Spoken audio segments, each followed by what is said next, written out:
ওকে, আজকে আমাদের জীববিজ্ঞান অংশটা শুরু হবে। তো সাউন্ড শোনা যাচ্ছে তো? আরেকবার একটু কনফার্ম করেন। জি স্যার, শোনা যাচ্ছে। ওকে, আজকে কিছু বোঝার বিষয় আছে, এগুলা যদি বুঝতে পারেন আশা করি বায়োলজি সমস্যা হবে না আর কি। বলি প্রথমে, আজকে আমাদের যেটা শুরু হচ্ছে সেটা হচ্ছে বায়োলজি। এই বায়োলজিতে বায়োস এন্ড লোগোস, এই দুইটা শব্দ থেকে বায়োলজি শব্দটা উৎপত্তি হয়েছে। লেখা কি সোজা বোঝা যাচ্ছে নাকি বাঁকা আসতেছে? লেখাটা ঠিক দেখা যাচ্ছে?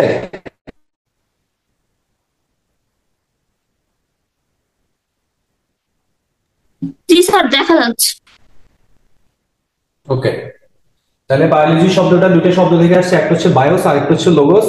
এই বায়োস মানে হচ্ছে জীবন, বায়োস মানে জীবন, আর লোগোস মানে হচ্ছে বিদ্যা। বিদ্যা বা বলতে পারেন জ্ঞান। তাহলে হচ্ছে জীবন সম্পর্কিত জ্ঞান যেটা, তাকে বলা হচ্ছে বায়োলজি। জীবন সম্পর্কিত বিদ্যাকে বলা হচ্ছে বায়োলজি। এখান থেকে এই বায়োলজি সাবজেক্টটা, এটা সাধারণত দুইটা শাখা বলা হয়। দুইটা শাখা, একটা হচ্ছে বোটানি আর একটা হচ্ছে জিওলজি। মানে হচ্ছে একটা হচ্ছে উদ্ভিদ বিজ্ঞান আর একটা হচ্ছে প্রাণী বিজ্ঞান। বায়োলজি দুইটা ভাগে ভাগ করা হয়, একটা হচ্ছে বোটানি বা উদ্ভিদ বিজ্ঞান যেখানে উদ্ভিদ নিয়ে আলোচনা করা হয়, আর একটা হচ্ছে জুলজি মানে হচ্ছে প্রাণী বিজ্ঞান। আবার এটাকে অন্য ভাবে আরো দুইটা শাখায় বিভক্ত করা হয়, সেটা হচ্ছে আপনি কি তাত্ত্বিক অংশটা পড়বেন নাকি আপনি ফলিত অংশটা পড়বেন, মানে অ্যাপ্লাইড অংশটা, ইউজ যেটা করা যায় আর কি জ্ঞান দিয়ে, সেটা হচ্ছে অ্যাপ্লাইড অংশ।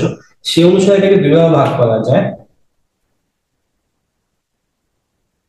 এটাকে দুই ভাগে ভাগ করা যায়। ওকে, একটাকে বলা হচ্ছে যে, একটা হচ্ছে ভৌত, একটা হচ্ছে ভৌত জীব বিজ্ঞান, আর একটা হচ্ছে ফলিত জীব বিজ্ঞান। ফলিত জীব বিজ্ঞান, এগুলো কমন একটা কথা যে বায়োলজি শব্দটা আসছে বায়োস প্লাস লোগোস থেকে। বায়োস মানে জীবন, লোগোস মানে হচ্ছে জ্ঞান। জীবন সম্পর্কিত জ্ঞানকে বলা হচ্ছে বায়োলজি। এটা প্রথমত দুইটা ব্রাঞ্চ আছে, একটা হচ্ছে বোটানি আর একটা হচ্ছে জুলজি, মানে উদ্ভিদ বিদ্যা, একটা হচ্ছে প্রাণী বিদ্যা। এটা হচ্ছে ব্যবহারের ক্ষেত্রে ফলো করলে দেখা যাবে দুইটা ব্রাঞ্চ, একটা হচ্ছে ভৌত জীব বিজ্ঞান যেখানে হচ্ছে তাত্ত্বিক আলোচনা করা হয়, আর একটা হচ্ছে ফলিত জীব বিজ্ঞান, এই তাত্ত্বিক জ্ঞান দিয়ে যেটা ইউজ করা যায়, যেটা অর্থনীতি কর্মকাণ্ড করানো যায়, সেটা হচ্ছে ফলিত জীব বিজ্ঞান। ওকে, এবার আসলে হচ্ছে আপনাদের পরীক্ষার জন্য যেটা সবচেয়ে বেশি ইম্পর্টেন্ট, সেটা হচ্ছে এই যে শাখাগুলো আছে, যে ভৌত জীব বিজ্ঞানের কিছু শাখা আছে আর ফলিত জীব বিজ্ঞানের কিছু শাখা আছে। এখন প্রশ্নটা আসলে এইভাবে আসে না যে কোনটি ভৌত জীব বিজ্ঞানের শাখা, কোনটি ফলিত জীব বিজ্ঞানের শাখা, এটা এইভাবে কখনো প্রশ্নটা আসে নাই বা এইভাবে আসার সম্ভাবনা কম। যেভাবে প্রশ্নটা আসতে পারে যে একটা শব্দ দেবে, বলবে যে এটি কি সম্পর্কিত আলোচনা। তারপরে মনে করেন এই যে আপনারা একটা প্রশ্ন খুব কমনলি পাবেন যে এই শব্দটা দেখেন, সেটা হচ্ছে সেরিকালচার। সেরিকালচার মানে হচ্ছে রেশম পালন বিদ্যা, রেশম বিদ্যা, রেশম পালন বিদ্যা। সেরিকালচার মানে হচ্ছে রেশম চাষ বিদ্যা, সরি পালন না বলে রেশম চাষ বিদ্যা। ওকে, তারপর পরীক্ষায় যেটা আসতে পারে যে সেরিকালচার কি সম্পর্কিত, সেটা বলবে রেশম সম্পর্কিত। বা পরীক্ষা আসতে পারে যে রেশম চাষ বিদ্যাকে কি বলা হয়, আপনি বলবেন সেরিকালচার। বুঝছেন, এইভাবে প্রশ্নগুলো আসতে পারে। এখন আমি আপনাকে কয়েকটা যেগুলো আসতে পারে ইম্পর্টেন্ট, সেগুলো একটু আমি বোর্ডে লিখে দিচ্ছি, পারলে একটু উঠায় নেবেন। আর যদি প্রয়োজন না হয়, মানে এগুলো যদি বইতে থাকে একবার পড়ে নেবেন আপনি। আমি একটু বুঝাই দিচ্ছি, যতটুকু বোঝানো সম্ভব ততটুকু বলতেছি। দেখেন, প্রথমে একটা হচ্ছে অঙ্গ সংস্থান।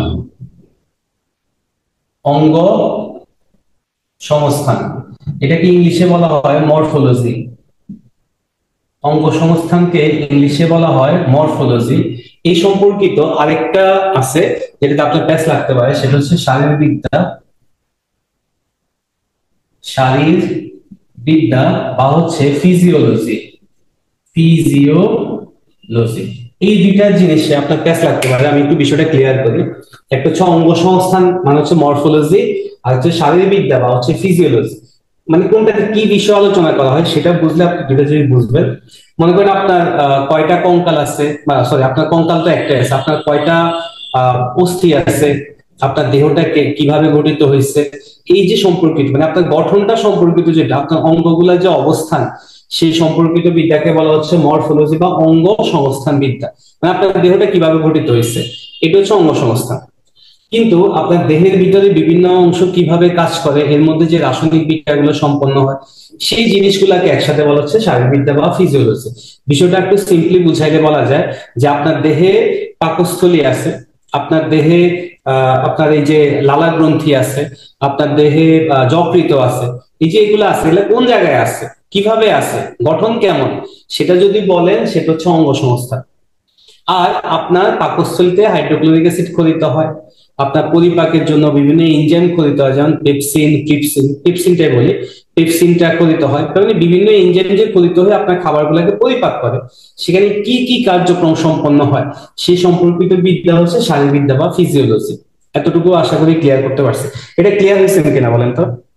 যে মরফোলজি হচ্ছে আপনার দেহের ওটা কিভাবে গঠিত, কি কি জিনিস আছে সেটা মরফোলজি, আর আপনার দেহের ভিতরে এই অঙ্গগুলো কিভাবে কাজ করে, কি কি রাসায়নিক বিক্রিয়া সম্পন্ন হয়, সেটাকে বলা হচ্ছে শারীরবিদ্যা বা ফিজিওলজি। ওকে, এরপর আরেকটা কমনলি যেটা আসে সেটা হচ্ছে শ্রেণীবিন্যাস বিদ্যা। শ্রেণীবিন্যাস, এটাকে ইংলিশে বলে টেক্সোনমি। এই যে ব্রাঞ্চ গুলা বলতেছি এগুলো খুবই ইম্পর্টেন্ট, হ্যাঁ, এগুলো আপনারা পড়ার সময় খুব ভালো করে পড়বেন, কয়েকবার একটু দেখলে মনে থেকে যাবে। শ্রেণীবিন্যাস বিদ্যা মানে হচ্ছে টেক্সোনমি। শ্রেণীবিন্যাস বিদ্যা মানে কি?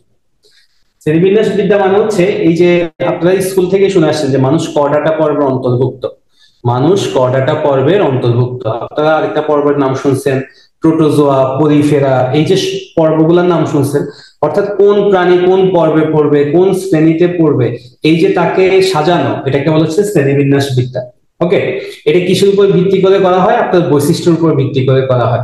যেমন মানুষের সাথে একটি তেলাপোকার অনেক বৈশিষ্ট্য পার্থক্য আছে। মানুষের যেমন আপনার অস্থি আছে, তেলাপোকার কিন্তু অস্থি নাই। এভাবে বিভিন্ন বৈশিষ্ট্য সামঞ্জস্য যদি হয় সেগুলাকে একসাথে রাখা হয়, অসামঞ্জস্য গুলাকে ভিন্নভাবে রাখা হয়। এই সম্পর্কিত বিদ্যাকে বলা হচ্ছে শ্রেণীবিন্যাস বিদ্যা বা বলা হয় টেক্সোনমি। খুবই ইম্পর্টেন্ট টেক্সোনমি। ওকে, এবার আসলে হচ্ছে কোষ বিদ্যা। কোষ বিদ্যা, কোষ বিদ্যা মানে হচ্ছে সাইটোলজি। কোষ বিদ্যা মানে হচ্ছে সাইটোলজি। সাইট মানে হচ্ছে কোষ, সাইট মানে কোষ, সাইট মানে হচ্ছে কোষ, আর লজি মানে তো বলছেন বিদ্যা, সাইটোলজি মানে হচ্ছে কোষ বিদ্যা। এরপরে যেটা আসে সেটা হচ্ছে বিবর্তন বিদ্যা, খুবই আলোচিত একটা বিষয় বিবর্তন বিদ্যা। বিবর্তন বিদ্যা, এই বিবর্তন বিদ্যা নিয়ে যদিও অনেক ঝামেলা আছে, অনেক আলোচনা আছে, অনেক সমালোচনা আছে। এই বিবর্তন বিদ্যা, এটাকে ইংলিশে বলা হয় ইভলিউশন, বলা হয় ইভলিউশন। ইভলিউশন মানে হচ্ছে বিবর্তন বিদ্যা। ওকে, এরপরে আরেকটা খুব ইম্পর্টেন্ট সেটা হচ্ছে বাস্তুতত্ত্ব বিদ্যা। বাস্তুতত্ত্ব বিদ্যা, এটা হচ্ছে ইকোলজি। ইকোলজি, বাস্তুতত্ত্ব বিদ্যা মানে হচ্ছে ইকোলজি। ওকে, বাস্তুতত্ত্ব বিদ্যা মানে কি? মানে হচ্ছে আপনার পরিবেশটা কেমন, পরিবেশে কার সাথে কিভাবে সম্পর্কিত, কোন পরিবেশে কি কি জন্মায়, কোন পরিবেশের বৈশিষ্ট্য কেমন, সেগুলা নিয়ে যে আলোচনা সেটাকে বলা হচ্ছে বাস্তুতত্ত্ব বিদ্যা। আমি যদি সিম্পলি একটা উদাহরণ বলি সেটা হচ্ছে সুন্দরবনের যে পরিবেশ, সুন্দরবনের যে প্রাণী, সুন্দরবনের যে উদ্ভিদ, সেটা কিন্তু আপনার নর্মাল আমাদের যে ল্যান্ডটা আছে, সে যেমন ঢাকা, চট্টগ্রাম, সেখানে কিন্তু আপনি এগুলো পাবেন না। সুতরাং এগুলো ডিফারেন্ট। সুতরাং সুন্দরবনের বাস্তুতন্ত্র আর ঢাকার বাস্তুতন্ত্র কিন্তু একই নয়, এটা ডিফারেন্ট আছে। এই যে যেখানে এই পরিবেশ নিয়ে আলোচনা করা হয় বা ওই পরিবেশে কে কার সাথে সম্পর্কিত, এগুলো নিয়ে আলোচনা করা, সেটা হচ্ছে আপনার বাস্তুতত্ত্ববিদ্যা বা হচ্ছে ইকোলজি। ওকে, এবার আসলে হচ্ছে পক্ষীবিদ্যা, ইম্পর্টেন্ট পক্ষীবিদ্যা। পক্ষীবিদ্যা, পক্ষী মানে তো জানেন পাখি। পক্ষীবিদ্যাকে ইংলিশে বলা হয় যেখানে পাখির আচরণ, পাখি জন্মগ্রহণ ইত্যাদি নিয়ে আলোচনা করা হয়, পাখির বৈশিষ্ট্য, সেটাকে বলা হচ্ছে অর্নিথোলজি। সেটাকে বলা হয়, সেটাকে বলা হবে অর্নিথোলজি। অর্নিথোলজি খুব ইম্পর্টেন্ট, পক্ষীবিদ্যাকে বলা হচ্ছে অর্নিথোলজি। ওকে, এরপর আসলে হচ্ছে আচরণ বিদ্যা, এর সাথে মিল আছে। আচরণ বিদ্যা, আচ্ছা, আচরণ বিদ্যাটা আমি একটু বুঝাই বলি আচরণ বিদ্যাটা কি জিনিস। আচ্ছা, আপনারা এই যে শীতকালে আপনারা দেখছিলেন যে জাহাঙ্গীরনগর বিশ্ববিদ্যালয়ে যেখানে হচ্ছে অতিথি পাখিগুলো আসে। অতিথি পাখিগুলো একটা নির্দিষ্ট সময়ে বাংলাদেশে বা হচ্ছে বিভিন্ন দেশে মাইগ্রেট করে, মানে তারা যে অঞ্চলে থাকে সে নর্মালি থাকে সে অঞ্চল থেকে অন্য একটা অঞ্চলে চলে যায়। কারণ হচ্ছে তারা যে অঞ্চলে থাকে সে অঞ্চলে তাদের আবহাওয়াটা ওই সময়ে প্রতিকূল অবস্থায় থাকে। এই প্রতিকূল অবস্থাটাকে কাটানোর জন্য তারা নির্দিষ্ট সময়ের জন্য অন্যান্য জায়গায় মাইগ্রেট করে। তো এটা একটা তাদের আচরণের অংশ। এই আচরণ এটা এটা তাদের আচরণবিদ্যা আলোচ্য বিষয়। তারপর দেখবেন যে পিঁপড়া দল বেঁধে চলাফেরা করে। পিঁপড়া একটা সময় দেখবেন যে খাবার এসে সঞ্চয় করতে থাকে। শীতকালে দেখবেন যে পিঁপড়া আর বেশি দেখা যায় না, পিঁপড়া গর্তে লুকাই থাকে, সেটাও আচরণবিদ্যা অন্তর্ভুক্ত। তারপর হচ্ছে ধরেন আমাদের মায়েরা তার বাচ্চাটাকে পালন করে, ওকে, তাহলে সেটা হচ্ছে আচরণবিদ্যার অংশ। কিন্তু দেখবেন মাছ মাছ কিন্তু তার বাচ্চাকে পালন করে না।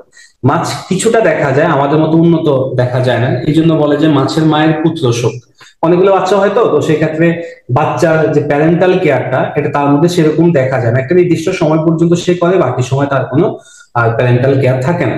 সুতরাং এগুলো আচরণ অংশ। এই আচরণ নিয়ে যেখানে আলোচনা করা হয়, বিভিন্ন প্রাণীর আচরণ নিয়ে যেখানে আলোচনা করা হয় তাকে বলা হচ্ছে ইথোলজি, তাকে বলা হয় ইথোলজি। সুতরাং এই দুইটা জিনিস একসাথে পড়বেন।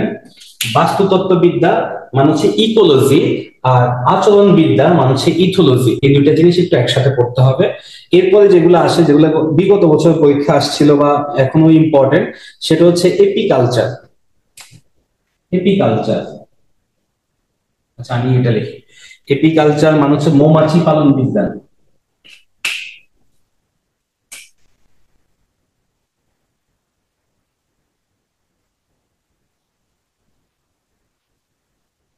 মৌমাছি পালন বিজ্ঞানকে বলা হচ্ছে এপিকালচার। এপিকালচার একটু আগে আমরা পড়ছিলাম রেশম চাষ বিদ্যা। রেশম চাষ বিদ্যা এটাকে বলা হয় সেরিকালচার। এটাকে বলা হয় সেরিকালচার। রেশম চাষ বিদ্যা, সেরিকালচার, মৌমাছি পালন বিদ্যা হচ্ছে এপিকালচার। আর মৎস্য চাষ বিদ্যা, মৎস্য চাষ বিদ্যা সেটা হচ্ছে পিসিকালচার।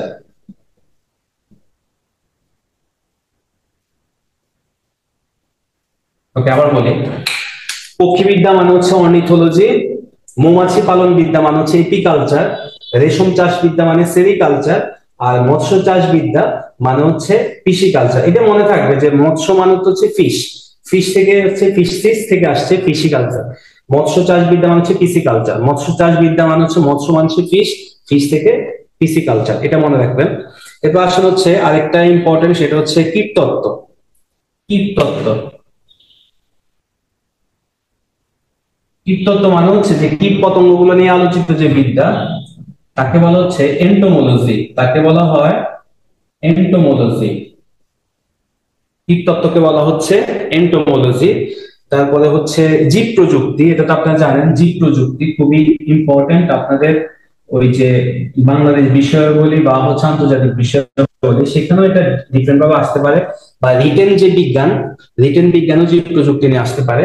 সেটা জীব প্রযুক্তি ইংলিশ হচ্ছে, এটা আপনারা সবাই জানেন, বায়োটেকনোলজি। বায়োটেকনোলজি, জীব প্রযুক্তি মানে হচ্ছে বায়োটেকনোলজি। আমি আরেকটা একটু বলে যাই। অঙ্গসংস্থান মানে মরফোলজি, শারীরবিদ্যা মানে হচ্ছে ফিজিওলজি, শ্রেণীবিন্যাস বিদ্যা মানে টেক্সোনমি, কোষবিদ্যা মানে সাইটোলজি, বিবর্তন বিদ্যা মানে ইভলিউশন, বাস্তুতত্ত্ব বিদ্যা মানে হচ্ছে ইকোলজি, আচরণ বিদ্যা মানে ইথোলজি, পক্ষীবিদ্যা মানে অর্নিথোলজি, মৌমাছি পালন বিদ্যা মানে এপিকালচার, রেশম চাষ বিদ্যা মানে হচ্ছে সেরিকালচার, মৎস্য চাষ বিদ্যা মানে পিসিকালচার, কীটতত্ত্ব এন্টোমোলজি, জীব প্রযুক্তি হচ্ছে বায়োটেকনোলজি। ওকে, এই মোটামুটি কয়েকটা জিনিস আপনারা জানলেই হবে। এখন যেটা আমাদের সবচেয়ে ইম্পর্টেন্ট, যেটা মিস করে গেছে, যে বায়োলজি শব্দের প্রবর্তক, বায়োলজি শব্দের প্রবর্তক, বায়োলজি শব্দের প্রবর্তক হচ্ছে লেমার্ক। এটা মনে রাখবেন, বাকিটা দরকার নাই আর। লেমার্ক, বায়োলজি শব্দের প্রবর্তক হচ্ছে লেমার্ক। বায়োলজি শব্দের প্রবর্তক লেমার্ক, এতটুকু জানলে হবে। এবার আসলে হচ্ছে আমরা বুঝার যে অংশটা সেখানে চলে যাই। এগুলো হচ্ছে জাস্ট কয়েকবার পড়লে হবে। বুঝার অংশ যেটা, সেখানে যদি শুরু করি, আপনাদের আজকে যে সিলেবাসে আছে সেটা হচ্ছে কোষ, বা হচ্ছে আরো কয়েকটি জিনিস। এটা যদি আজকে মনোযোগ দিয়ে ক্লাসটা করতে পারেন আশা করি আর সমস্যা হবে না। আর যারা জানেন তো জানেন, একটু মানে আবার একটু রিভিশন করা আর কি, একটু আবার নতুন করে জানা।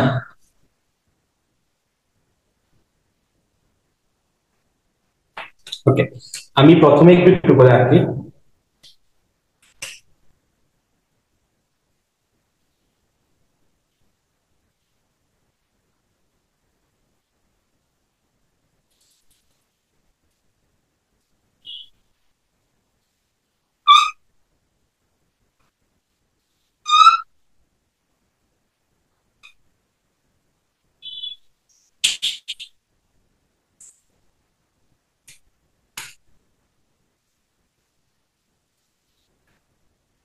দেখা যায় কিনা?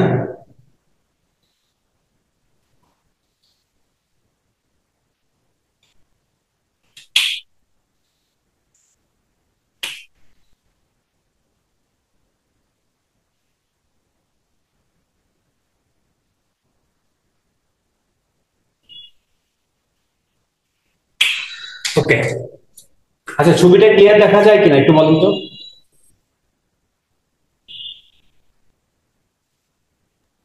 জি স্যার। বড় ছবিগুলো দেখা যাচ্ছে স্যার, কিন্তু ছোট লেখাগুলো একটু ঝাপসা আসছে। ঝাপসা আসতেছে? একটু মানে লেখাগুলো শুধু।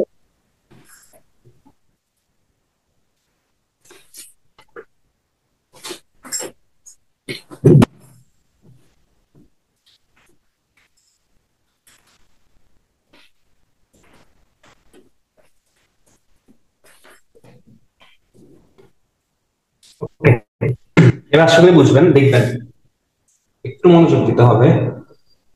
আচ্ছা আমি এখানে দুইটা কোষ আঁকছি, আমি দুইটা কি আঁকছি? কোষ।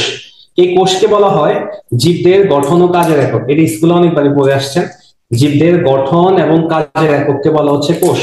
গঠন মানে কি? এটাতে আপনার দেহটা গঠিত হবে, এবং আপনার দেহে যে কাজগুলো হবে, আপনার দেহের যে কাজগুলো হবে সেটা কিন্তু মূলত এই কোষের মধ্যেই হয়, পরবর্তীতে আপনার দেহে সামগ্রিক আকারে প্রকাশ পায়। তাহলে কোষকে বলা হচ্ছে জীবদের গঠন ও কাজের একক। এখান থেকে আবিষ্কারকের নাম, যেটা খুবই ইম্পর্টেন্ট, দুইটা জিনিস আপনাদের বইতে যেটা আলোচনা করা আছে সেটা একটা বিষয়, আরেকটা জিনিস আপনাদের বইতে সম্ভবত থাকবে না, এটা আমি বলে দিচ্ছি। একটা হচ্ছে, দুইটা শব্দ আছে দেখবেন, একটা হচ্ছে রবার্ট হুক, একটা হচ্ছে রবার্ট হুক, আরেকটা শব্দ পাবেন লিউয়েন হুক। Leeuwen hook. এবার কি লেখাটা মোটামুটি বোঝা যাচ্ছে? ওকে, আমি বলি, একটা নাম হচ্ছে রবার্ট হুক, একটা হচ্ছে লিউয়েন হুক। অর্থাৎ প্রথম যিনি কোষটা আবিষ্কার করছেন, প্রথম যিনি কোষ আবিষ্কার করছে তিনি হচ্ছে রবার্ট হুক। প্রথম যিনি কোষ আবিষ্কার করেন তার নাম হচ্ছে রবার্ট হুক। আর লিউয়েন হুক কি করছে, আমি গল্পটা বলি তাহলে আপনারা বুঝতে সুবিধা হবে, একটু শুনে রাখেন আর কি, প্রয়োজন নাই, তবু মনে রাখার জন্য আর কি। সেটা হচ্ছে প্রথম যখন রবার্ট হুক কি করলেন, যে উনি ওই যে হোমিওপ্যাথির যে ওষুধগুলো আছে না, হোমিওপ্যাথির যে বোতলগুলো আগে ছিল আর কি, তার উপর যে ছিপিটার মধ্যে, এটা হচ্ছে কর্ক বলে, ছিপিটা হচ্ছে কর্ক। এখন প্লাস্টিক দিয়ে তৈরি করে আর কি, আগে হচ্ছে কাঠ দিয়ে তৈরি করতো, মানে গাছের একটা অংশ দিয়ে তৈরি করতো। উনি কি করছে, ওই কর্কের অংশটাকে নিয়ে একটা ওনার আবিষ্কৃত একটা যন্ত্র, সেটা হচ্ছে আপনার অণুবীক্ষণ যন্ত্র, সেটাতে উনি এটাকে জুম করে দেখতেছিল আর কি। দেখার সময় উনি দেখলো এরকম কিছু অংশ দেখা যাচ্ছে, এরকম এরকম কিছু অংশ দেখা যাচ্ছে। তখন উনি বললেন যে এগুলা তো হচ্ছে ওই যে জেলখানায় যে কয়েদিদেরকে রাখা হয়, জেলখানায় কয়েদিদেরকে যেখানে রাখা হয় সেই জায়গার মতো, জেলখানায় কয়েদিকে যেখানে রাখা হয় সেখানে কিন্তু দেখবেন ইয়েতে থানায় গেলে সেলও বলে।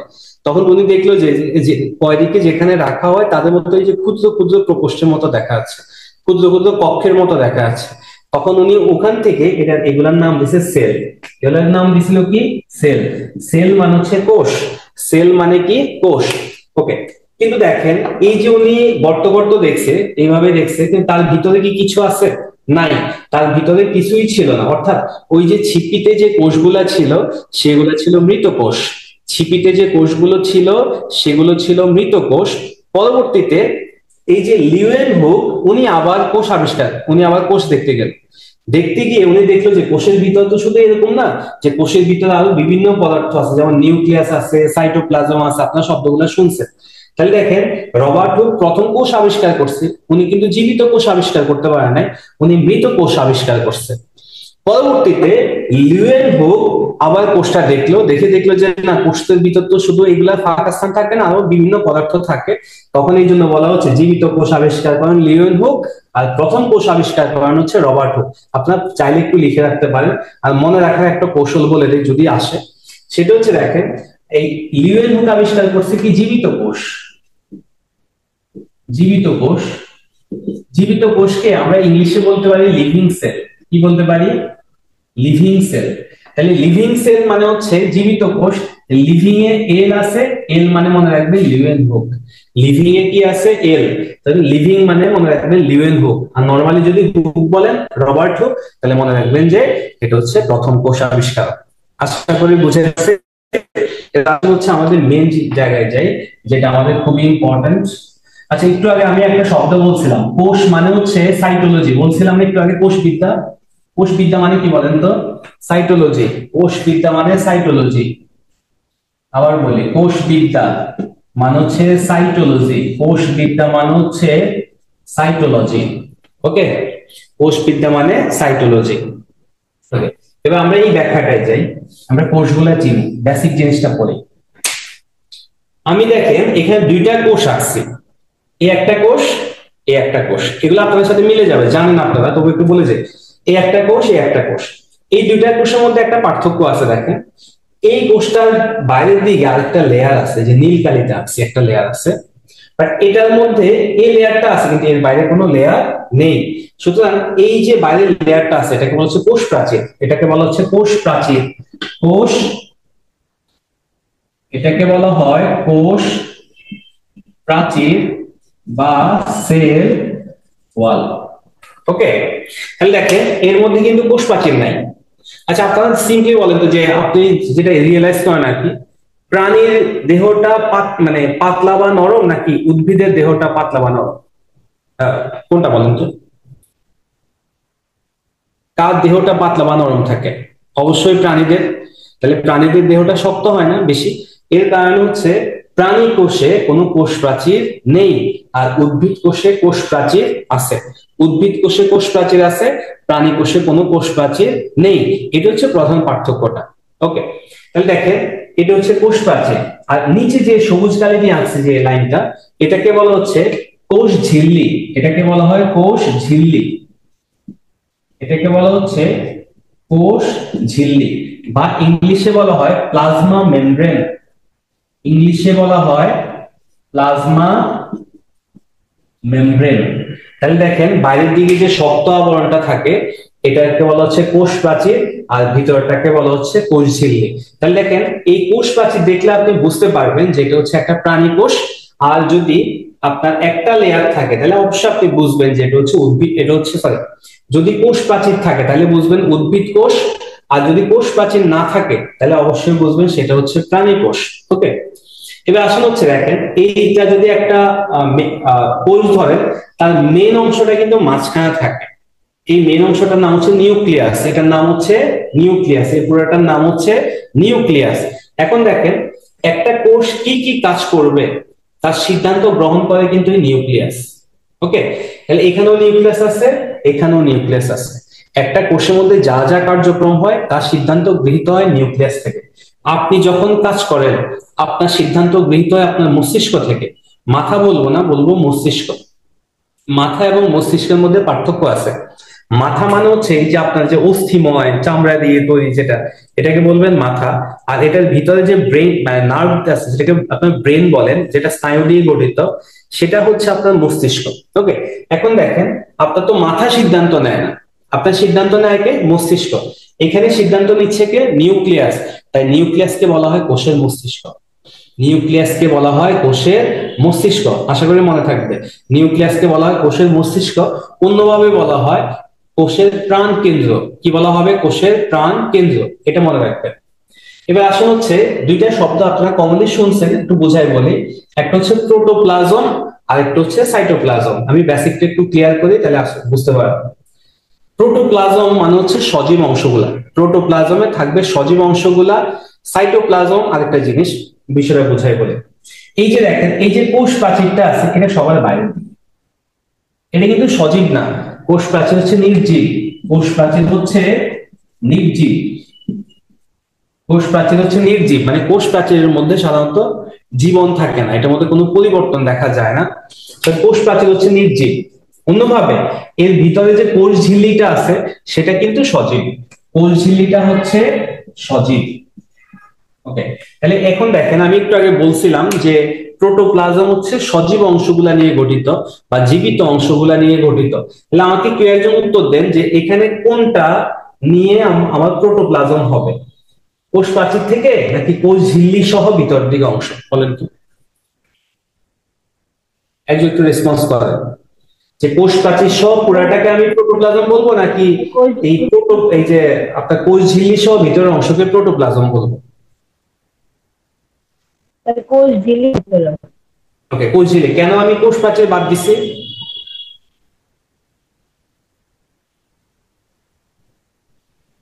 কেন কোষ প্রাচীর বাদ দিছি? প্রোটোপ্লাজমে জীবন্ত বস্তু থাকে না। ওকে, হ্যাঁ, প্রোটোপ্লাজমে জীবন্ত বস্তু থাকবে না। প্রোটোপ্লাজমে জীবন্ত বস্তু থাকে, নির্জীব বস্তু থাকে না। কিন্তু এই কোষ প্রাচীর যেটা আছে সেটা কিন্তু নির্জীব। কোষ প্রাচীর নির্জীব বলে, কোষ প্রাচীর নির্জীব বলে আমাদের এটা প্রোটোপ্লাজমের অংশ হবে না। ওকে, তাহলে দেখেন, এই প্লাজমা মেমব্রেন সহ, প্লাজমা মেমব্রেন সহ ভিতরে সম্পূর্ণ অংশটার মধ্যে আমরা বলবো প্রোটোপ্লাজম।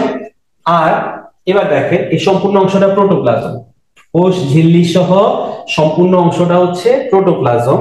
অন্যভাবে এই কোষ ঝিল্লির ভিতরে, কোষ ঝিল্লির ভিতরে কিন্তু নিউক্লিয়াসের বাইরে যে অংশটা সেটাকে বলবো আমি সাইটোপ্লাজম। তাহলে সাইটোপ্লাজম কোন অংশটা?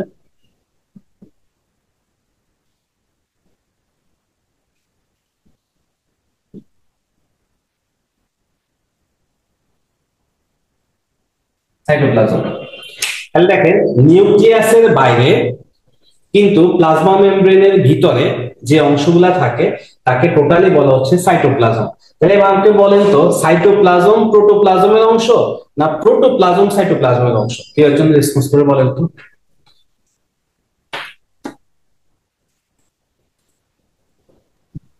সাইটোপ্লাজম প্রোটোপ্লাজমের অংশ। সাইটোপ্লাজম প্রোটোপ্লাজমের অংশ, কিন্তু প্রোটোপ্লাজম সাইটোপ্লাজমের অংশ নয়। ঠিক আছে, তাহলে আমি একটু লিখে দিই, এটা একটু লিখে রাখতে পারেন যে প্রোটোপ্লাজম,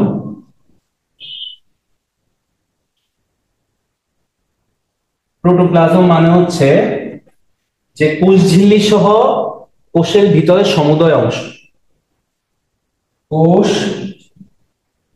ঝিল্লি সহ কোষের ভিতরে সমুদয় অংশ। কোষ ঝিল্লি সহ কোষের ভিতরে সমুদয় অংশকে বলা হচ্ছে প্রোটোপ্লাজম। ওকে, তাহলে প্রোটোপ্লাজমের কোন অংশগুলা থাকবে? জীবন্ত অংশগুলা থাকবে। আর সাইটোপ্লাজম মানে হচ্ছে, সাইটোপ্লাজম কোন অংশটা?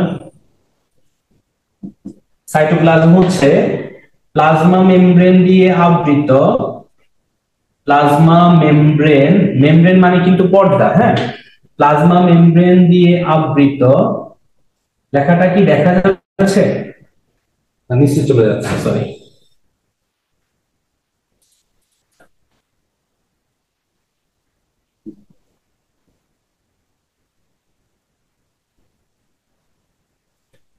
প্লাজমা মেমব্রেন দিয়ে আবৃত, নিউক্লিয়াসের বাইরে, নিউক্লিয়াসের বাইরে জেলির ন্যায়, জেলির ন্যায়, জেলির ন্যায় থকথকে অংশকে, অংশকে সাইটোপ্লাজম বলে।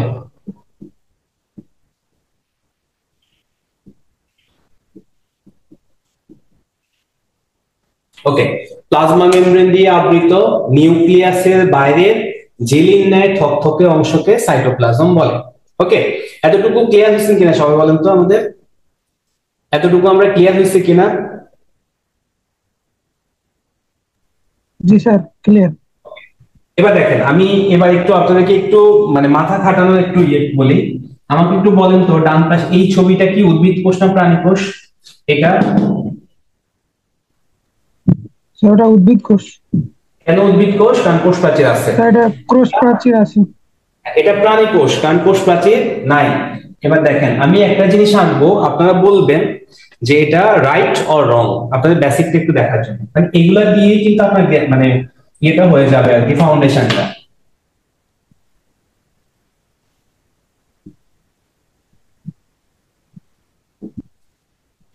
আমি একটা জিনিস আনছি এখানে, হ্যাঁ,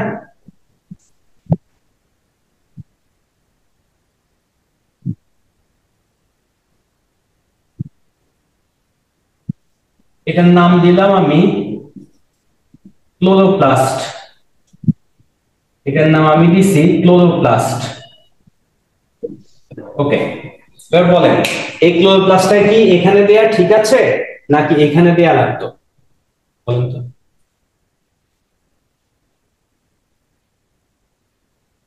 চিন্তা চিন্তা করে বলেন, ক্লোরোপ্লাস্টটা কি এখানে দেয়া ঠিক আছে নাকি এখানে দিলে হতো?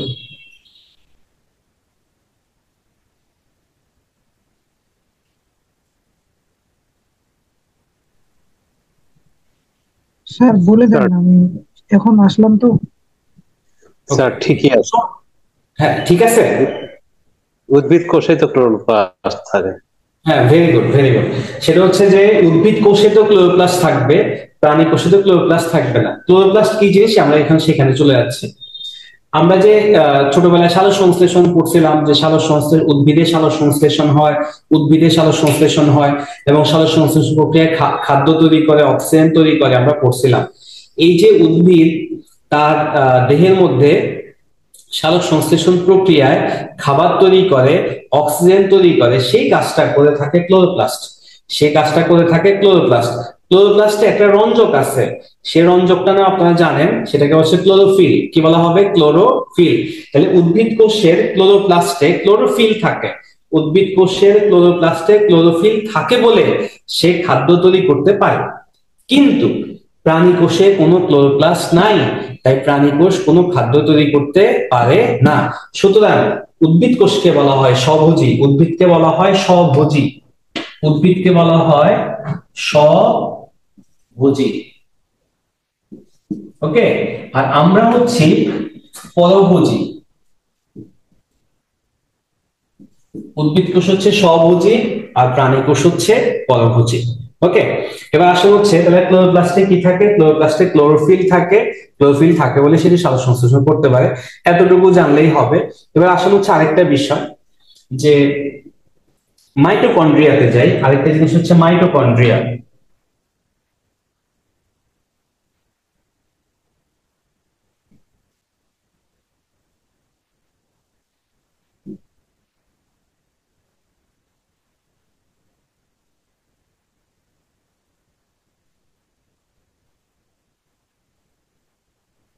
এটা হচ্ছে মাইটোকন্ড্রিয়া।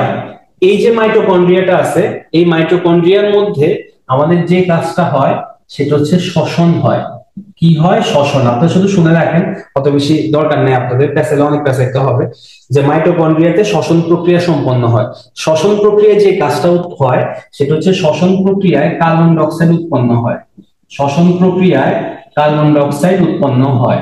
অর্থাৎ আপনি যে অক্সিজেনটা নেন, সেই অক্সিজেনটা আপনি যে প্রশ্বাসের সাথে অক্সিজেনটা নিচ্ছেন, অক্সিজেনটা আপনার দেহে যাচ্ছে, দেহে গিয়ে রক্তে যাচ্ছে, রক্তে মিশে যাচ্ছে, রক্তে মিশে এটা আপনার দেহের প্রতিটা কোষের চারপাশে চলে যাচ্ছে এই অক্সিজেন গুলা।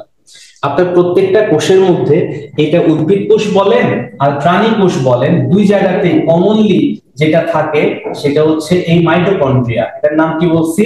মাইটোকন্ড্রিয়া। এটার নাম হচ্ছে মাইটোকন্ড্রিয়া। এই মাইটোকন্ড্রিয়াটা আপনার উদ্ভিদ কোষেও থাকে, প্রাণী কোষেও থাকে, সব জায়গায় কমন। এই মাইটোকন্ড্রিয়াটার মধ্যে শ্বসন হয়। শ্বসন মানে কি?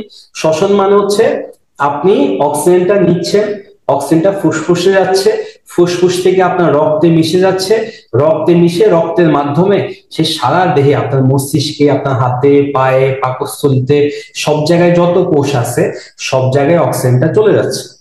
তো অক্সিজেনটা এই কোষে কেন যাচ্ছে, অক্সিজেনের মানে কোষের কেন অক্সিজেন দরকার হয়? এই অক্সিজেনটা যখন আপনার কোষের ভিতরে ঢুকতেছে, তাহলে আপনি প্রশ্বাসের ফলে অক্সিজেন নিলেন, অক্সিজেনটা আপনার কোষের ভিতরে ঢুকলো। ওকে, এই অক্সিজেনটা যখন আপনার কোষের ভিতরে ঢুকে, এই মাইটোকন্ড্রিয়া এই অক্সিজেনটাকে গ্রহণ করে। ওকে, অন্য আরেকটা আরো পদ্ধতি আছে, দরকার নেই, আমি বেসিকটা বলতেছি।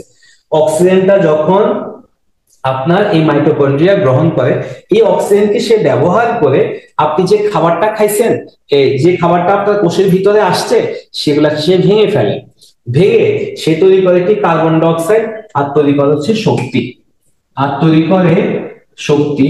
এই শক্তিকে বলা হয় এটিপি, এই শক্তিকে বলা হয় এটিপি, এই শক্তিকে কি বলা হয়? এটিপি। এই এটিপিটা ব্যবহার করেই কিন্তু আপনি মুভ করতেছেন, আপনি সকল কাজ করতেছেন, আপনার দেহে যত বিক্রিয়া হয়, যত কিছু হয়, সবগুলা কিন্তু এই এটিপি, এটিপি একটা শক্তি। এই যে আপনি যখন বেঁচে থাকেন, আপনি যখন খাবার খান, দেখবেন যে আপনার দেহ থেকে তাপ বেরোচ্ছে। পরিবেশের তাপমাত্রা যা, মানুষের দেহের তাপমাত্রা কিন্তু আরো বেশি। যদি মানুষের রক্ত একটু হাতে লাগে, দেখবেন রক্তটা কিন্তু উত্তপ্ত থাকে। এই উত্তপ্ত থাকার কারণ হচ্ছে এটিপি। ওকে, এটিপিটা কোথেকে আসছে আমি আবার একটু বলি, অনেকের কাছে এটা বোরিং লাগতে পারে, জানেন বিষয়গুলো, তবে আমরা একটু বলি। আপনি পরিবেশ থেকে যে অক্সিজেনটা নেন, সেটা আপনার নাকের মধ্য দিয়ে ফুসফুসে যাচ্ছে, ফুসফুস থেকে রক্তে যাচ্ছে, রক্ত থেকে আপনার দেহে যতগুলো কোষ আছে সব প্রত্যেকটা কোষের ভিতরে অক্সিজেনটা চলে যাচ্ছে। কোষের ভিতরে যাওয়ার পর কোষের ভিতরে কি আছে? মাইটোকন্ড্রিয়া। মাইটোকন্ড্রিয়া এই অক্সিজেনটাকে ব্যবহার করে যে কাজটা করে, সে শ্বসন প্রক্রিয়া সম্পন্ন করে। শ্বসন প্রক্রিয়া যে কাজটা হয় সেটা হচ্ছে কার্বন ডাই অক্সাইড উৎপন্ন হয় এবং শক্তি উৎপন্ন হয়। এই শক্তিটার নাম হচ্ছে এটিপি। যেহেতু এই এটিপিটা হচ্ছে আপনার জন্য, একটা প্রাণীর জন্য খুবই ইমার্জেন্সি, কোষের জন্য ইমার্জেন্সি, সবগুলোর জন্য ইমার্জেন্সি, সুতরাং এই এটিপিটা একটা শক্তি। হ্যাঁ, এটিপি শক্তি বলে এই মাইটোকন্ড্রিয়াকে বলা হয় পাওয়ার হাউস অফ সেল। কি বলা হয়? Power house of cell. সুতরাং মাইটোকন্ড্রিয়াকে বলা হচ্ছে কোষের শক্তি ঘর বা পাওয়ার হাউস অফ সেল। মাইটোকন্ড্রিয়াকে বলা হচ্ছে পাওয়ার হাউস অফ সেল বা কোষের শক্তি ঘর। ওকে, এবার আসলে হচ্ছে, তাহলে শক্তিটা তো আপনার দেহে ব্যবহৃত হচ্ছে, তাহলে এই কার্বন ডাই অক্সাইড কই যাচ্ছে? কার্বন ডাই অক্সাইড আপনার অক্সিজেনটা ঠিক যেই পথে প্রবেশ করছে, কার্বন ডাই অক্সাইডটা বিপরীত পথে এসে আপনার নিঃশ্বাসের মাধ্যমে বেরিয়ে চলে যাচ্ছে। ওকে, কোথায় যাচ্ছে বলেন তো? আপনি নিচ্ছেন অক্সিজেন, আপনার ফুসফুস রক্তের মাধ্যমে কোষে যাচ্ছে, শ্বসন হচ্ছে, শক্তি তৈরি করছে, যেটাকে আমি ব্যবহার করি। কার্বন ডাই অক্সাইড উৎপন্ন হচ্ছে, যেটা অক্সিজেন যেই পথে প্রবেশ করছে ঠিক তার উল্টা পথে আপনার কার্বন ডাই অক্সাইডটা ছেড়ে দিচ্ছে। এবার দেখেন, এই অক্সিজেন এবং কার্বন ডাই অক্সাইড কিন্তু এক্সচেঞ্জ করে করে করে করে কিন্তু আমাদের পুরো বিশ্বটা চলতেছে। আমি একটু বুঝাই বলি। এর আগে আরেকটা কথা তথ্য জানাই রাখি, সেটা হচ্ছে এই যে শক্তিটা ব্যবহৃত হচ্ছে, আপনি সব জায়গায় আপনার দেহ যতগুলা কাজ করে এই শক্তিটাকে ব্যবহার করেই করে। আপনি কোথাও বেরিয়েছেন ঘুরতে, আপনার খাইতে হবে, গাড়িতে চলতে হবে, যা কিছুই করেন না কেন, ইদানিং তো ওয়াশরুমে যাইতে আপনার টাকা লাগে, তাহলে সব জায়গায় আপনি কি দিয়ে কাজ করতেছেন? টাকা দিয়েই কাজ করতেছেন। আপনি যা কিছু কিনেন, যা কিছু করেন, সব টাকা দিয়ে করতেছেন। এই আমাদের দেহটাও কিন্তু এই এটিপি দিয়ে সকল কাজগুলা করে, সব জায়গায় এটিপি খরচ করতে হয়, এটিপি কে সে খরচ, আপনি টাকা খরচ করেন, আপনার দেহ এটিপি খরচ করে। তাহলে আমাদের দেহের সে টাকা হচ্ছে আমরা খরচ করি, টাকা একটা মুদ্রা। ওকে, আমাদের মুদ্রার নাম হচ্ছে টাকা। তেমনি একটা কোষের যে মুদ্রা সেটার নাম হচ্ছে এটিপি। এই জন্য এটাকে বলা হচ্ছে জৈব মুদ্রা। কি বলা হয়? জৈব মুদ্রা বা বায়োলজিক্যাল কারেন্সি। কি বলা হয়? Energy currency. এটা মনে রাখেন, বায়োলজিক্যাল কারেন্সি দরকার নেই, এটাকে বলবেন energy currency. Energy currency, currency মানে তো মুদ্রা, আপনারা জানেন। ওকে, তাহলে এটিপি কে কি বলা হয়? এটিপি কে বলা হচ্ছে জৈব মুদ্রা বা বলা হয় এনার্জি কারেন্সি। ওকে ওকে, এবার আসেন হচ্ছে, এই যে একটু আগে আমি বললাম যে আমাদের পুরো বিশ্বটা চলতেছে কিন্তু এই অক্সিজেন এবং কার্বন ডাই অক্সাইডের বিনিময়ের ফলে। আমি এটা একটু বুঝাই বলি, একটু আসতেছি, আমি আগে এটা আবার একটু রিভাইজ করে তারপর আসতেছি। ওকে, দেখেন আমরা যা যা পড়ছি, ক্লোরোপ্লাস্টের মধ্যে যে রঞ্জক থাকে তার নাম হচ্ছে ক্লোরোফিল। এই ক্লোরোফিল থাকার কারণে এর মধ্যে সালোক সংশ্লেষণ হয়। সালোক সংশ্লেষণে আমাদের খাদ্য তৈরি হয় এবং অক্সিজেন তৈরি হয়। তারপর হচ্ছে আমরা বলছি যে নিউক্লিয়াসটা সাধারণত কোষের কেন্দ্রেই থাকে এবং এই নিউক্লিয়াস থেকেই কিন্তু সকল তথ্যগুলো, একটা কোষ কিভাবে পরিচালিত হবে, কোন বিক্রিয়া হবে, আপনার মধ্যে কোন বৈশিষ্ট্য প্রকাশিত হবে, সবগুলো কিন্তু নিউক্লিয়াস দিয়ে নিয়ন্ত্রিত হয়। সুতরাং এই নিউক্লিয়াসকে বলা হচ্ছে কোষের প্রাণ কেন্দ্র বা কোষের মস্তিষ্ক। এরপর আমরা যেটা আসছিলাম সেটা হচ্ছে মাইটোকন্ড্রিয়া। মাইটোকন্ড্রিয়াতে যেটা হয়, যেটা শ্বসন হয়, শ্বসনে আপনি যে খাবারগুলা খাইছেন সেগুলা পরিপাক হয়ে ডাইজেস্ট হয়ে এটা আপনার রক্তের মাধ্যমে কোষে যায়, কোষের মধ্যে এগুলা জমা থাকে। এরপরে আপনি যে নিঃশ্বাসের মাধ্যমে অক্সিজেন, প্রশ্বাসের মাধ্যমে অক্সিজেন নিচ্ছেন না, সেই অক্সিজেনটা দিয়ে সে আপনার যে খাবারটা এটার ভিতরে কোষের ভিতরে আছে তাকে ভেঙে ফেলে কার্বন ডাই অক্সাইড তৈরি করে, শক্তি তৈরি করে। কার্বন ডাই অক্সাইডটা নিঃশ্বাসের মাধ্যমে বের হয়ে যায় আর শক্তিটা আপনার দেহে ব্যবহৃত হয়। এই যে শক্তিটা ব্যবহৃত হচ্ছে, এই শক্তিটা যেহেতু সব জায়গায় খরচ করতে হয় কাজকর্ম করতে, সেজন্য এই শক্তিটাকে বলা হচ্ছে জৈব মুদ্রা বা এনার্জি কারেন্সি। এরপরে আমরা প্রথম থেকে যেটা বলছিলাম যে একটা উদ্ভিদ কোষের ক্ষেত্রে কোষ প্রাচীর থাকে, কিন্তু প্রাণী কোষে কোনো কোষ প্রাচীর থাকে না। উদ্ভিদ কোষে ক্লোরোপ্লাস্ট থাকে, প্রাণী কোষে কোনো ক্লোরোপ্লাস্ট থাকে না, কিন্তু মাইটোকন্ড্রিয়া বা বাকি যেগুলো আছে সবগুলা কিন্তু কমন।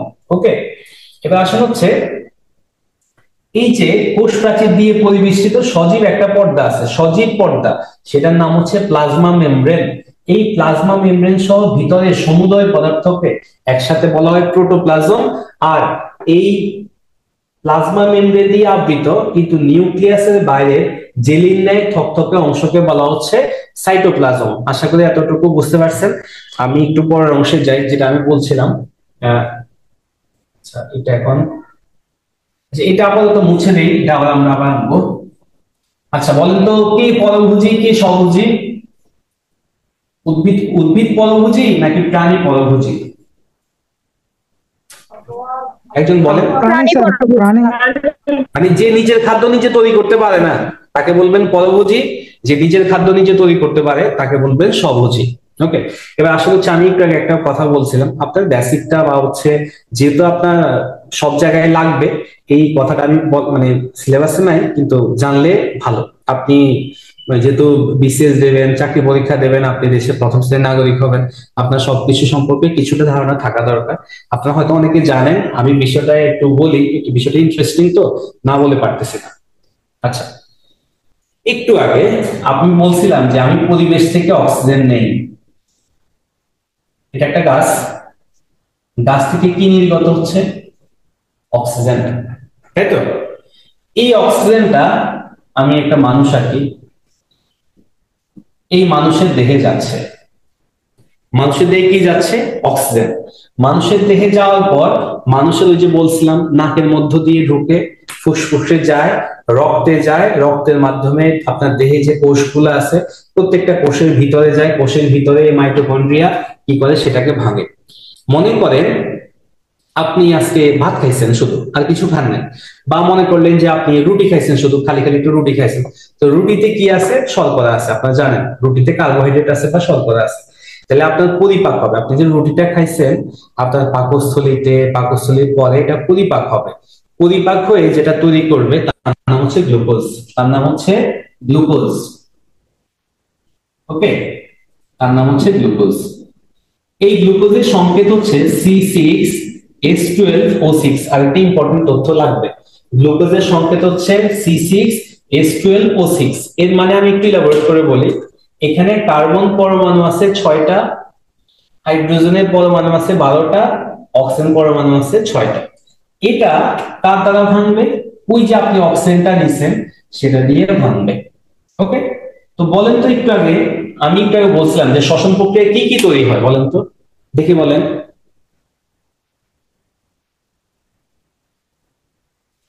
এই ছবিটা দেখে বলেন। আচ্ছা, কার্বন ডাই অক্সাইড আর এটিপি। ওকে, ভেরি গুড। এখানে আমরা আরেকটা জিনিস আছে, এটা লিখে নেই। এখানে তৈরি হয় হচ্ছে কার্বন ডাই অক্সাইড, আরেকটা আছে পানি, আর তৈরি হয় এটিপি। কি কি তৈরি হচ্ছে আপনার দেহে বলেন তো? আপনার দেহে তৈরি হচ্ছে কার্বন ডাই অক্সাইড, পানি এবং এটিপি। তো আপনি নিঃশ্বাসের ফলে কি ছেড়ে দিচ্ছেন? নিঃশ্বাসের ফলে আপনি কি ছাড়েন বলেন তো? কি ছাড়েন? Carbon carbon die dioxide. Oxide, carbon die oxide. এই কার্বন ডাই অক্সাইড পরিবেশে যাচ্ছে। পরিবেশে কি করে? পরিবেশে তো কার্বন ডাই অক্সাইডটা আছে। পরিবেশের থেকে এই কার্বন ডাই অক্সাইডটা গ্রহণ করে হচ্ছে আপনার উদ্ভিদ। উদ্ভিদ গ্রহণ করে তাহলে কি করে? তাহলে উদ্ভিদ যে কাজটা করে সেটা আমি লিখতেছি। বলেন তো, একটু আগে বলছিলাম উদ্ভিদে ক্লোরোপ্লাস্ট থাকে বলে সে কি করতে পারে? উদ্ভিদে ক্লোরোপ্লাস্ট থাকে বলে সে কি করতে পারে? ক্লোরোফিল থাকে বলে কি করতে পারে? সালোক সংশ্লেষণ করতে পারে। কি করতে পারে? সালোক সংশ্লেষণ বা ফটোসিনথেসিস। উদ্ভিদে ক্লোরোপ্লাস্ট থাকে বলে এবং ক্লোরোপ্লাস্টে ক্লোরোফিল থাকে বলে উদ্ভিদ সালোক সংশ্লেষণ করতে পারে। সালোক সংশ্লেষণ বিক্রিয়াটা তাহলে কি একটু দেখায়। তাহলে উদ্ভিদ তার পাতার মধ্যে পরিবেশ থেকে কি গ্রহণ করছে? Carbon die oxide.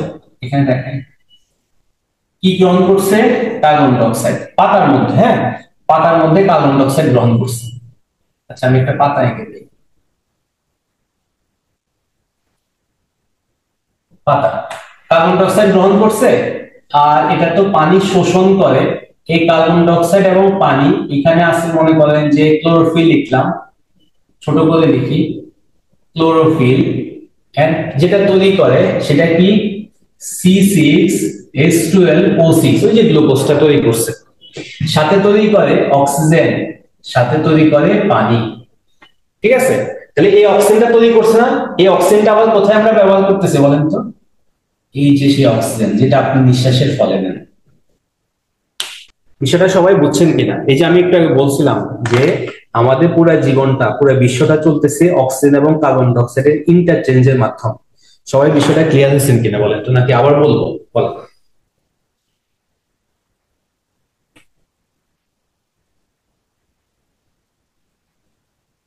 স্যার লাস্টের লাইনটা আরেকবার যদি একটু বলতেন।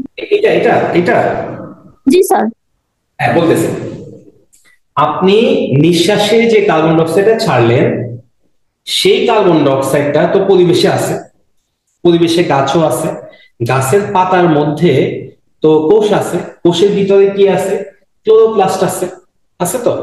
তো কোষ কি করে? পরিবেশ থেকে কার্বন ডাই অক্সাইডটাকে গ্রহণ করে, তাই তো? গাছে পানি দেওয়া লাগে কিনা? লাগে, কারণ গাছ হচ্ছে এই যে মূলের মাধ্যমে পানিটাকে শোষণ করে। শোষণ করে কোথায় নিয়ে যায়? পাতায় নেয়। তো পাতায় কি শোষণ করছেন আপনি? Carbon die oxide. পাতা, পাতার মধ্যে কি গেছে? পানি গেছে।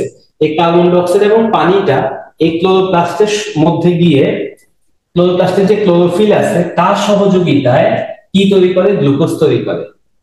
আর কি তৈরি করে? অক্সিজেন তৈরি করে। আর কি তৈরি করে? পানি তৈরি করে। ওকে, এই অক্সিজেনটা এখন ও তৈরি তো করছে। অক্সিজেন তো একটা গ্যাসীয় বস্তু, সেটা আবার সে পরিবেশে ছেড়ে দেয়। পরিবেশে অক্সিজেন আছে এবং প্রাণী সে অক্সিজেনটা রিসিভ করে বেঁচে থাকে। বিষয়টা বুঝছেন কিনা? তাহলে দেখেন, আপনি অক্সিজেন নিলেন, কার্বন ডাই অক্সাইড ছাড়লেন। উদ্ভিদ কার্বন ডাই অক্সাইড নিল, অক্সিজেন ছাড়লো। বিষয়টা বুঝছেন কিনা?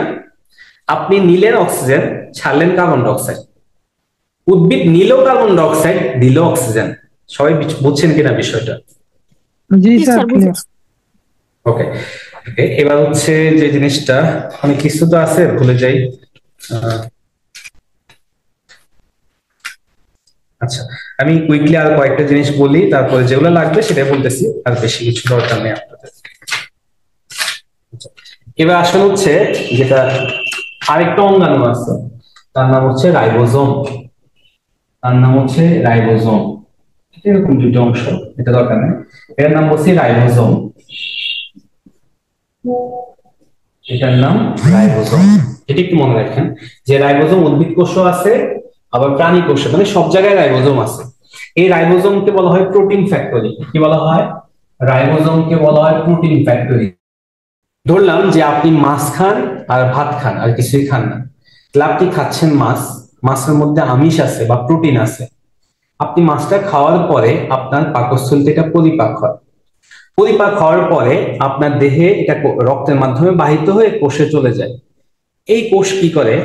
যে এই যে আপনি মাছের আমিষ খেয়েছেন, দেখেন তো আমাদের গায়ে থেকে কি মাছের গন্ধ বের হয় নর্মালি? তো বের হয় না তো। মানুষের গায়ের গন্ধ একরকম, মাছের গায়ের গন্ধ একরকম। কিন্তু দেখেন আপনি কিন্তু মাছের আমিষই খাইছেন, এই মাছের আমিষটাকে আপনার পাকস্থলী ভাঙে, ভেঙে এটাকে ছোট ছোট কণায় বিভক্ত করে, বিভক্ত করে এটাকে এবার আপনার দেহের জন্য যে প্রোটিনটা উপযোগী, আপনার দেহের জন্য যে প্রোটিনটা লাগবে, ওইগুলা দিয়ে আপনার দেহের প্রোটিন তৈরি করে। এবার আরেকটু ক্লিয়ার করে বললে, আপনাকে কেউ একজন একটা মালা দিল, পুতির মালা, পুতির মালার মধ্যে বিভিন্ন কালার আছে, মনে করেন সবুজ সবগুলো একসাথে, 5টা সবুজ, 5টা লাল, 5টা নীল, এভাবে করে সে মালাটা বানাইছে, আপনাকে মালাটা দিল।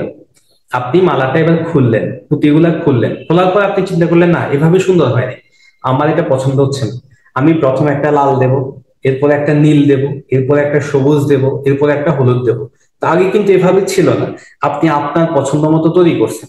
ঠিক সেরকম আমাদের, আমরা যে আমিষগুলা খাই সেগুলাকে আমাদের দেহ ভাঙে, ভেঙে আমাদের দেহের উপযোগী প্রোটিন তৈরি করে বা আমিষ তৈরি করে। যে এই কাজটা করে তার নাম হচ্ছে রাইবোজোম। তার নাম কি? রাইবোজোম। ওকে, এটা মনে থাকবে তো? তাই রাইবোজোমকে কি বলা হয় বলেন তো? প্রোটিন ফ্যাক্টরি বা আমিষ তৈরির কারখানা। ক্লিয়ার? ক্লিয়ার কিনা বলেন তো? জি জি স্যার, ক্লিয়ার। ওকে, ওকে, সে মোটামুটি শেষ এখানে। সেরকম আচ্ছা, প্লাস্টিডে আসি একটু। প্লাস্টিডের ক্ষেত্রে এটা লাগবে, প্লাস্টিডের ক্ষেত্রে যাই। প্লাস্টিড, আচ্ছা এটা তো এটা মুছে দেই।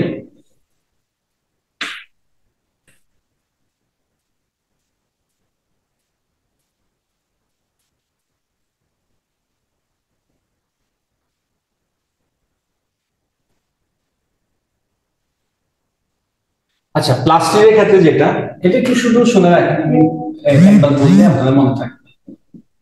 প্লাস্টিড, এই প্লাস্টিডটা হচ্ছে দুই ভাগে বিভক্ত। একটা হচ্ছে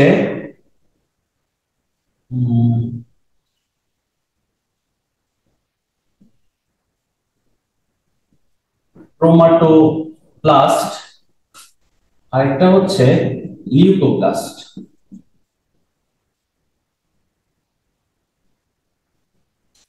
ওকে, তারপরে এই ক্রোমাটোপ্লাস্টটা আবার দুই ভাগে বিভক্ত। একটা হচ্ছে ক্রোমোপ্লাস্ট, আরেকটা হচ্ছে ক্লোরোপ্লাস্ট।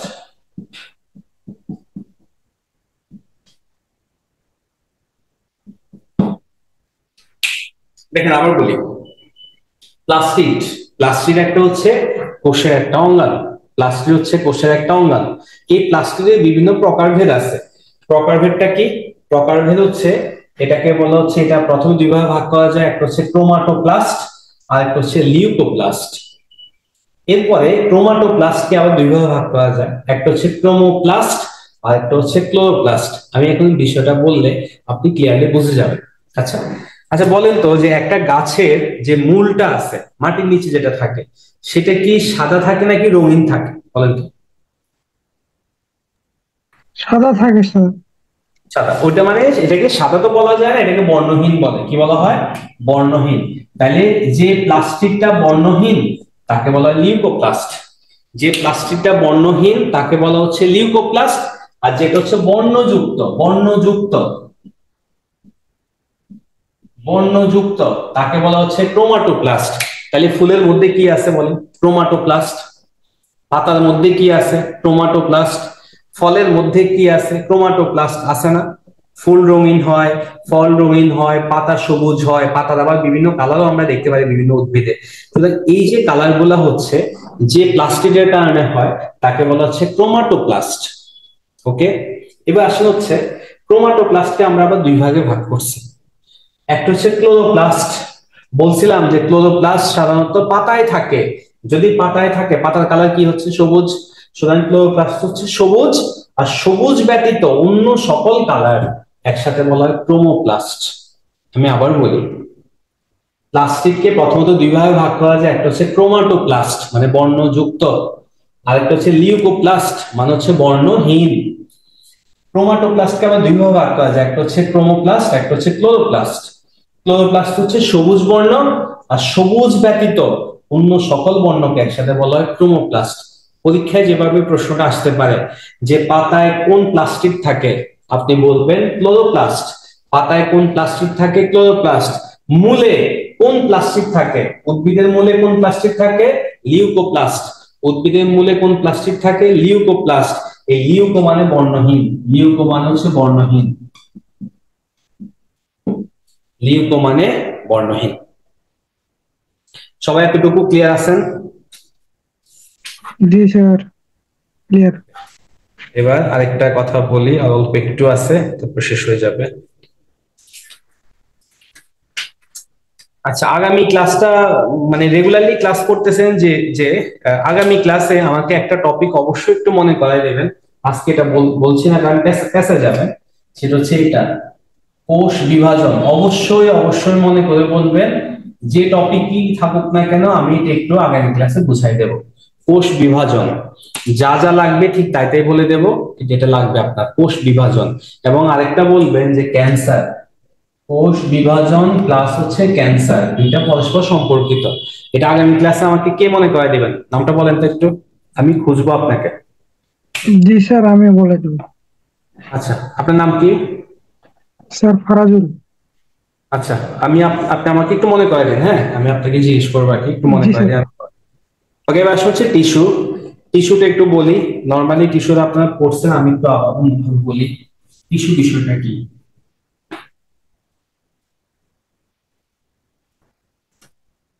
টিস্যুর বাংলা করলে তারা হচ্ছে টিস্যু, টিস্যু বা হচ্ছে কলা। টিস্যুকে বাংলায় বলা হয় কলা।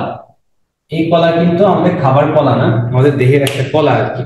ওকে, তো টিস্যুটা আসলে কি জিনিস আমি একটু বুঝাই বলি। আপনারা আমাকে আগে একটা কথা বলেন, তারপর আপনারা বিষয়টা বেসিকটা রিয়েলাইজ করতে পারবেন। আচ্ছা, আমি তো এই যে আজকে পড়ানোর সময় বলছিলাম যে দেহের গঠন ও কার্যকরী একককে বলা হয় কোষ। অর্থাৎ আপনার চোখের মধ্যে কোষ আছে, আপনার হাতে কোষ আছে, আপনার পাকস্থলীতে কোষ আছে, আপনার লিভারে কোষ আছে, অর্থাৎ আপনার পুরাটা দেহটাই তৈরি হচ্ছে কি দিয়ে? কোষ দিয়ে। ওকে, কিন্তু দেখেন, কোষ দিয়ে তৈরি হইলেও আপনার চোখের যে কোষ আছে আর আপনার চামড়ার যে কোষ আছে, দুইটা কোষ কি একই রকম না ভিন্ন বলেন তো? ভিন্ন স্যার। ওকে, কিছুটা ভিন্ন, কোষ কিন্তু একই রকম, মানে কিছুটা ভিন্ন হয়, কোষ একরকম, কিন্তু কোষগুলা একসাথ হয়ে যে জিনিসটা তৈরি করছে টিস্যু, সেই টিস্যুটা কিন্তু একরকম না। অর্থাৎ আপনার চোখেও কোষ আছে, আপনার চামড়ায় কোষ আছে, আপনার পাকস্থলীতেও কোষ আছে, কিন্তু দেখবেন আপনার চোখের কোষ, আপনার নাকের ভিতরের কোষ, পাকস্থলীর কোষ, এইগুলা প্রায় একই রকম, কিন্তু সেগুলা দিয়ে তৈরি যে অংশটা অনেকগুলা মিলে একটা গুচ্ছ তৈরি করে, সেই গুচ্ছটা কিন্তু একরকম না।